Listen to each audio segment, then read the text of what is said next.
When I was in junior high, there was this dance, and anyone who was failing a class was not allowed to attend the dance. Instead, they were to report to the class that they were failing. I didn't feel like being stuck in the same class for hours, and my buddy felt the same way, so we decided to skip school together. We tried to get another friend of ours to ditch with us, but he didn't want to.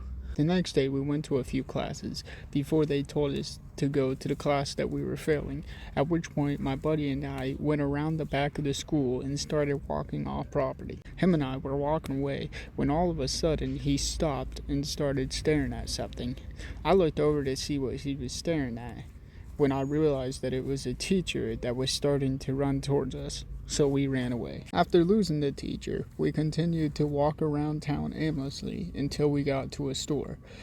We entered and I put my backpack at the entrance and walked around for a while. After walking around, my buddy put a can of Monster in his coat, then tried to leave the store, but the manager caught him before he could leave and asked if he had anything in his coat.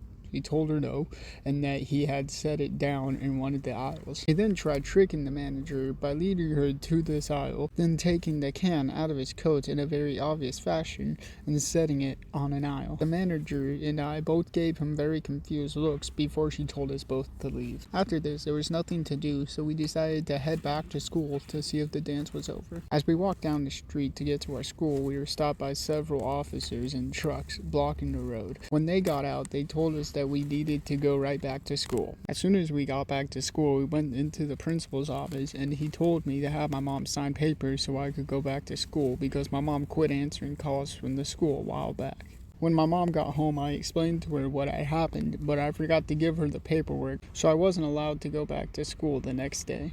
Later that next day, my mom came home with the backpack that I was missing. She told me that I had left it at the store, and I remembered that I forgot that part of the story and never told her about it. She was angry at me and accused me of stealing from the store.